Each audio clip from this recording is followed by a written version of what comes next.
A ver, imaginemos por un momento un cortocircuito. Uno de esos fallos eléctricos masivos donde todo un sistema salta por los aires en una fracción de segundo. Ya, de los que te dejan completamente a oscuras. Exacto. Pensemos en un edificio entero, perfectamente iluminado, con la vida fluyendo con total normalidad y al instante siguiente, un chispazo y oscuridad total. Toda la red se viene abajo y no hay forma humana de reiniciarla.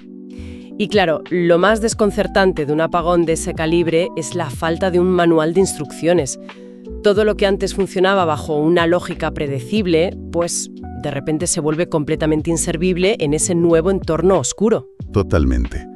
Pues el chispazo del que vamos a hablar en el análisis de hoy no ocurrió en un panel eléctrico, sino en el cerebro humano.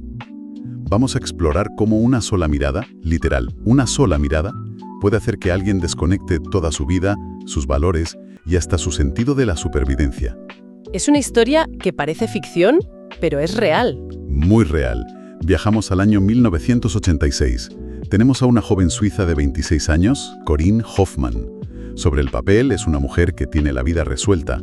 Es dueña de un próspero negocio de vestidos de novia, tiene una pareja estable y, bueno, un nivel de vida envidiable en Europa.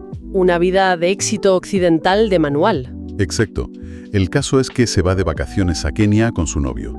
Y un día cualquiera, simplemente mirando a su alrededor, ve al Ketinga. El Aitinga, que era un guerrero de la tribu Samburu. Y para dar un poco de contexto aquí, los Samburu son una etnia muy emparentada con los Masái. Son guerreros nómadas, pastores, con una estructura social profundamente tradicional y arcaica.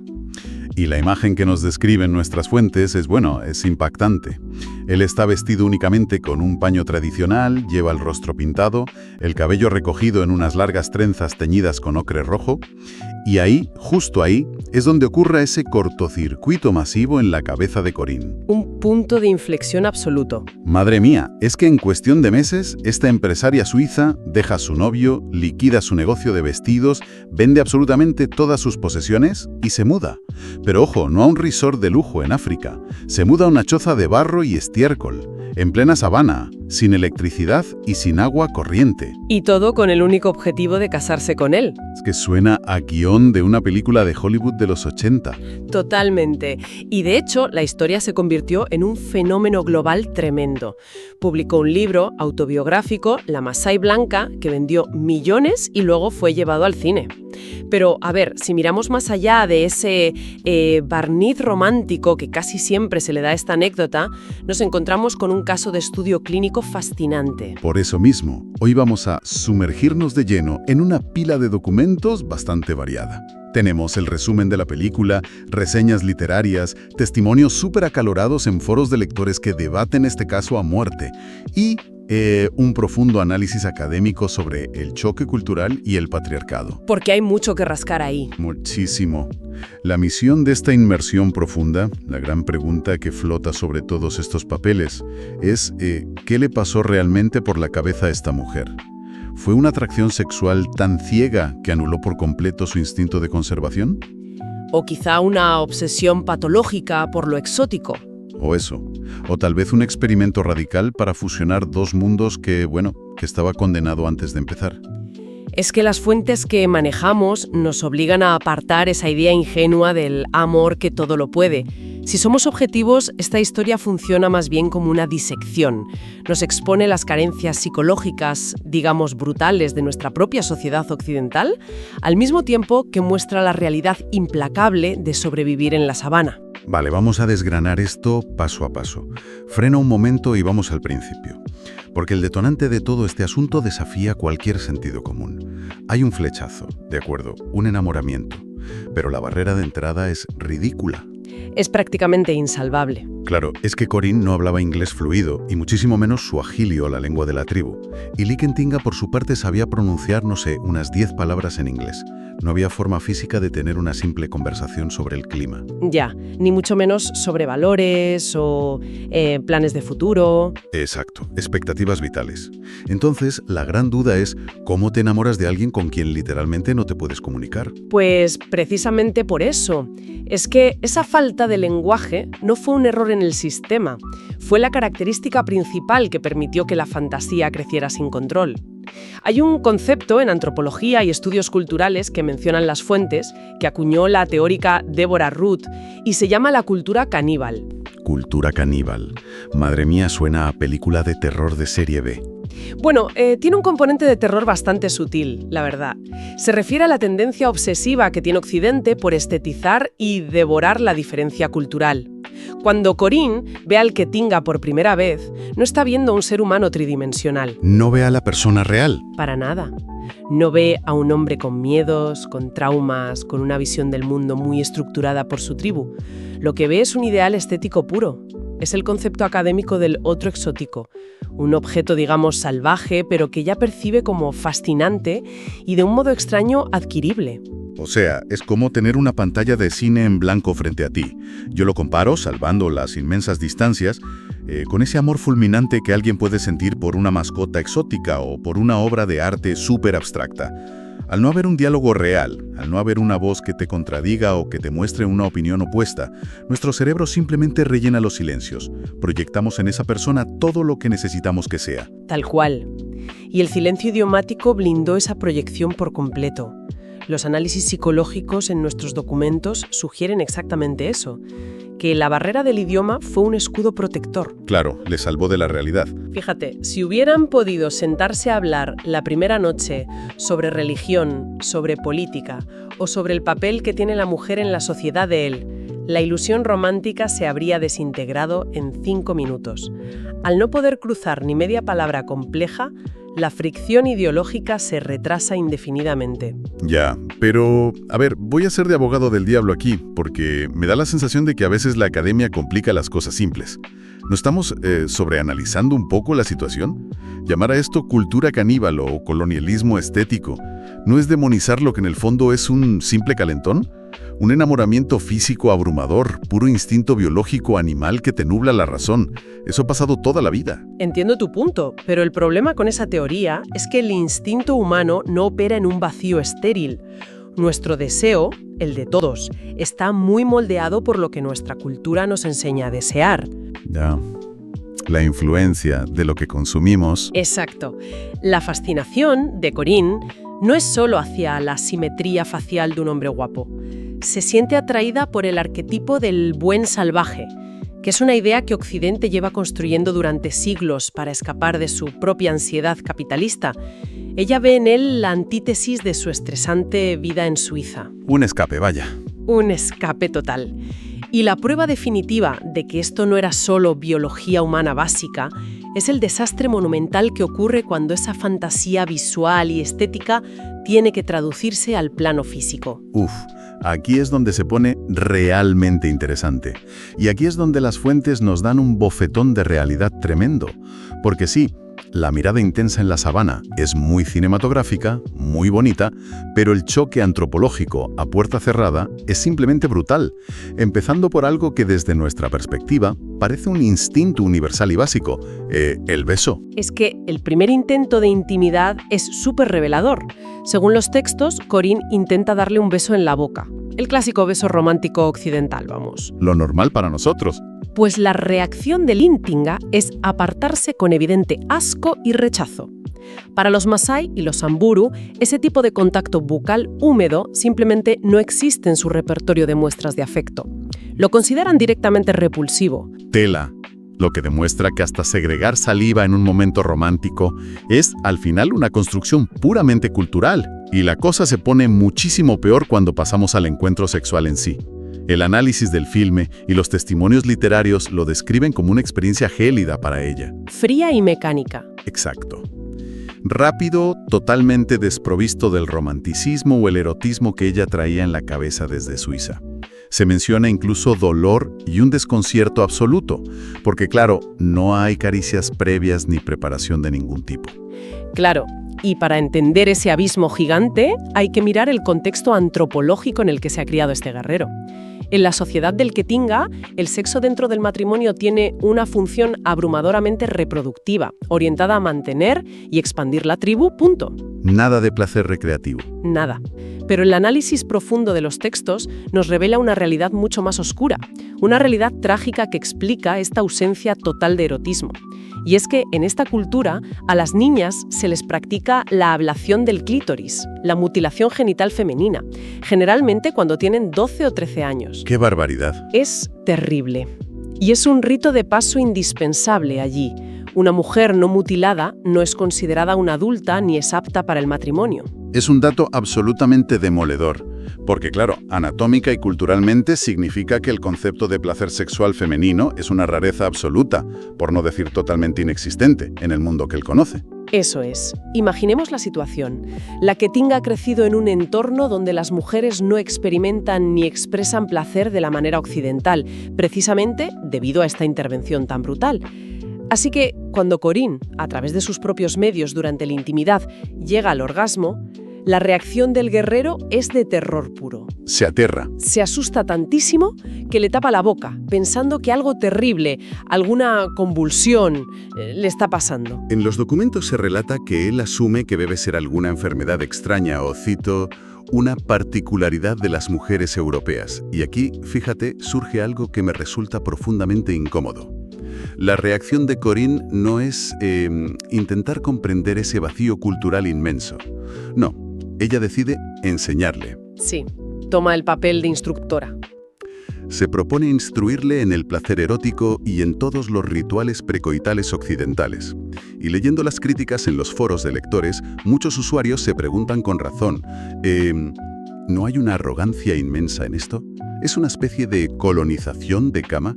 Cuando alguien viaja miles de kilómetros, se mete en una tribu ancestral y pretende educar a un guerrero sobre cómo debe amar correctamente, está asumiendo que la forma europea de disfrutar el sexo es la única válida en el universo. Y ahí, justo ahí, tienes la clave de todo el conflicto. Corinne actúa desde lo que en sociología se podría llamar una posición de superioridad no cuestionada. Ella da por sentado, sin ninguna duda, que el erotismo occidental es la cima de la evolución humana y que el comportamiento del Ketinga es simplemente un estado primitivo que requiere ser corregido o educado. Que ella tiene que arreglarlo, claro. Exacto. No hay un intento genuino de encuentro en el medio, de entenderse. Hay una imposición directa. Pero claro, esa incomprensión no se quedó solo en la tienda de campaña o en la intimidad. Cuando alguien intenta cambiar cómo ama a una persona, el siguiente paso inevitable es intentar cambiar cómo vive. Y ahí es cuando la pareja sale de la cama y se choca contra un muro de hormigón, que es la supervivencia pura y dura. Porque sobrevivir en Barsaloi, que es la aldea donde se instalan finalmente, requería una dureza que el romanticismo suizo no puede amortiguar de ninguna manera. Corinne sufre las consecuencias físicas rápidamente, su cuerpo no estaba preparado. Es que los datos médicos que recogen los libros son para no creerlos. Contrae malaria 4 veces. 4. Padece hepatitis. Sufre una desnutrición visible. Pasa de vivir en un piso con calefacción en Suiza a vivir en una choza de barro y estiércol que además, y esto es paradójico para su visión europea del mundo, construyen las propias mujeres de la tribu con sus manos. Sí, el trabajo pesado recae en ellas. Exactamente. Y en medio de toda esta miseria, de esta enfermedad, ¿qué decide ella? Que lo que esa aldea necesita urgentemente es un buen negocio capitalista. Y si conectamos esto con la perspectiva general, aquí entra un concepto fundamental del antropólogo cubano Fernando Ortiz. Él habla de la transculturación. Vale, ¿y en qué consiste exactamente? Pues idealmente, cuando dos culturas chocan, ambas partes ceden algo de terreno, se mezclan y crean una realidad nueva, una realidad compartida. Pero en este caso, lo que presenciamos en los textos es un experimento fallido donde nadie cede el poder real. Corinne utiliza su capital suizo, su dinero, para intentar imponer el progreso. Abre una pequeña tienda de víveres en medio de una economía de subsistencia pastoral y, por si fuera poco, se compra un coche todoterreno. Es que es surrealista.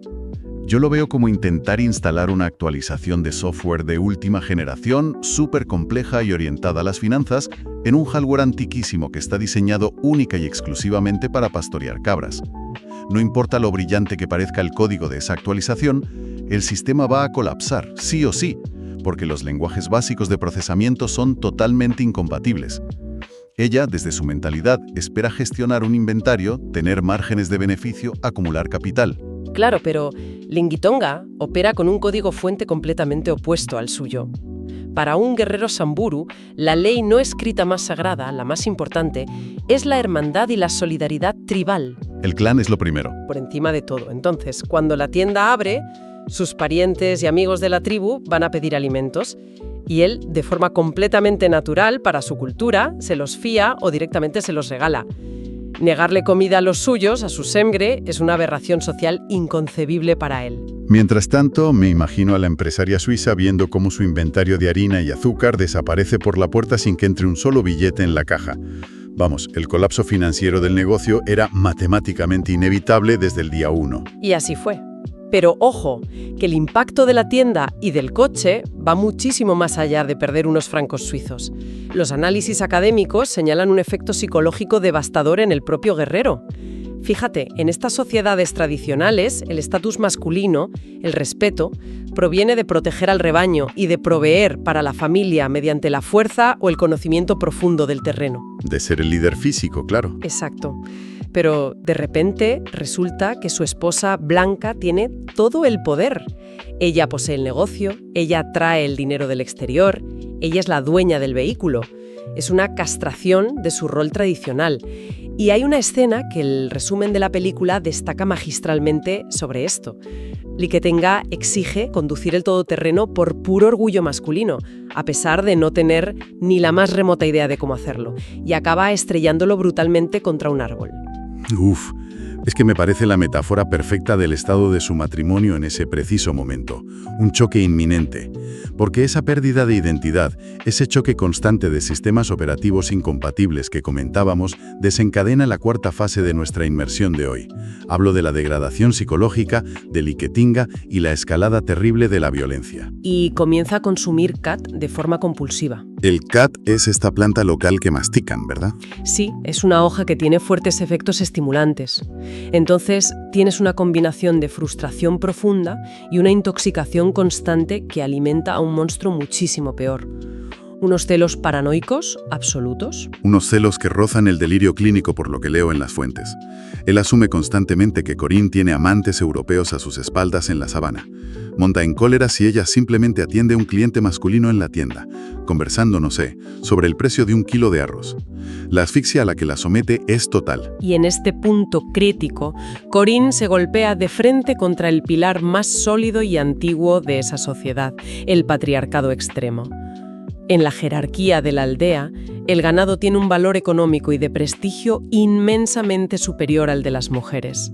Las mujeres valen menos que las cabras. Literalmente. Y las fuentes recogen un momento muy ilustrativo de esto.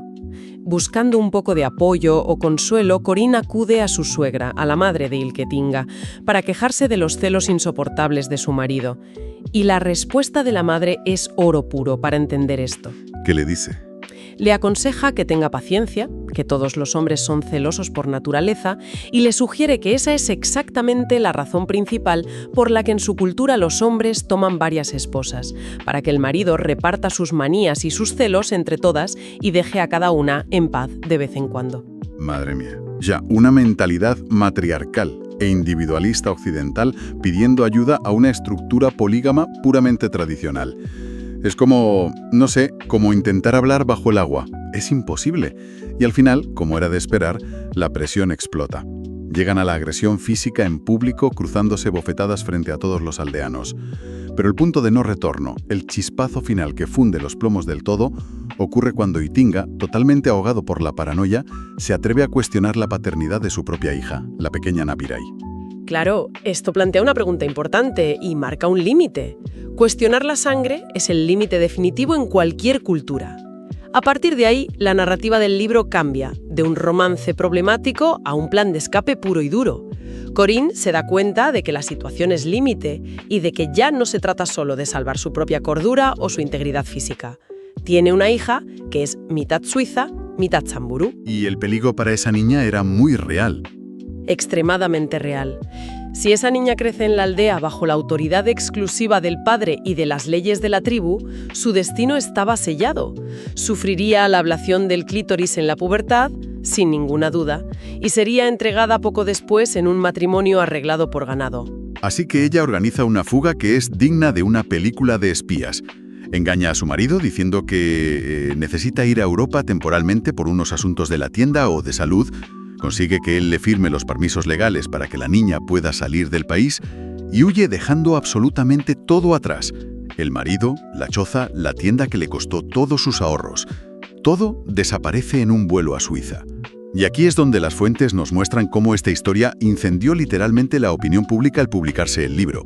Los foros de lectura que hemos analizado están divididos en dos bandos que, parecen irreconciliables. Es fascinante leer las críticas literarias y los comentarios en esos foros. Un sector muy grande del público la encumbra como una heroína absoluta. Aplauden su resiliencia brutal frente a la malaria y el hambre, su valentía innegable para adaptarse a un entorno tan hostil y, sobre todo, alaban su fuerza final para romper las cadenas de un patriarcado asfixiante y lograr salvar a su hija de la mutilación. Pero luego hay otro bando que es igual de ruidoso. Son lectores que la tachan literalmente de irresponsable o incluso de sufrir algún tipo de trastorno psicológico de autosabotaje. Sus argumentos son bastante directos. Se preguntan qué sentido tiene abandonar una vida próspera y estable por un capricho exótico. La acusan de arriesgar su propia vida y dilapidar todo su patrimonio para intentar forzar un cambio en una cultura milenaria que, para empezar, jamás le pidió que fuera allí a enseñarles nada. Y desde el punto de vista del análisis académico que tenemos en la mesa, el veredicto sobre el experimento, digamos, es claro. La transculturación fracasó estrepitosamente, porque la estructura de poder nunca permitió un equilibrio real. El patriarcado, que estaba enraizado en lo más profundo de la identidad de Lectinga, no podía sobrevivir a la independencia financiera y al empoderamiento que traía Corinne. Al mismo tiempo, el individualismo capitalista y esa mentalidad colonizadora de Corinne eran el agua y el aceite, frente al comunitarismo radical que exigía la supervivencia en la aldea. Estaban, desde el minuto 1, condenados a destruirse emocionalmente. Si miramos hacia atrás, el recorrido que hemos hecho hoy es de vértigo. Empezamos analizando esa obsesión puramente visual, la famosa cultura caníbal que mencionaste, donde un ser humano complejo es reducido a un simple póster exótico. Hemos bajado al abismo oscuro de la intimidad, enfrentando la búsqueda del placer sexual en una cultura que mutila sistemáticamente a sus niñas. Hemos visto cómo intentar imponer un negocio occidental acabó por castrar por completo la identidad de un guerrero, y terminamos huyendo en secreto de la paranoia y de la violencia de un sistema patriarcal inamovible. Todo esto demuestra que el amor, por mucha fuerza que tenga y por muchas novelas que venda, no es un lenguaje universal mágico. Sin un marco de valores compartidos, el amor por sí solo no basta para sobrevivir a las diferencias brutales del mundo real. Es un resumen perfecto. Sin embargo, las fuentes nos reservan una sorpresa final, un último giro. En los libros posteriores, cuando Corinne analiza su propia experiencia con mucha más madurez y con la perspectiva del tiempo, extrae una conclusión que le da la vuelta por completo al paradigma de quién es el salvaje o el pobre en toda esta historia. ¿Y qué significa todo esto?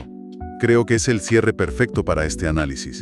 Resulta que, tras vivir todo ese infierno de la enfermedad y la huida, ella confiesa que a los ojos de muchos africanos con los que convivió allí, el verdadero mundo pobre es el nuestro, Occidente. Desde la sabana nos perciben como seres profundamente miserables, devorados por el estrés constante, guiados por un egoísmo feroz y, lo que es más aterrador de todo, hundidos en una soledad asfixiante. Un aislamiento que irónicamente intentamos aliviar frotando compulsivamente pantallas de cristal negro cada día. Y esto la verdad me deja dándole vueltas a una idea bastante provocadora para terminar. A ver, cuéntame. Pues que... ¿y si la verdadera moraleja de este viaje no tiene nada que ver con lo irracional, peligrosa o atrasada que pueda ser la sabana africana?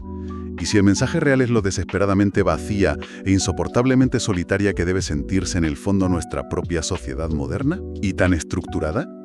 tan vacía que alguien, en un instante de clarividencia o de pura locura, prefiere enfrentarse voluntariamente a la desnutrición, a la malaria y al peligro físico constante, con tal de sentir, aunque solo sea por unos meses, una conexión humana verdaderamente visceral, tribal y real. Tal vez ese cortocircuito masivo del principio del que hablábamos no fue un fallo del sistema.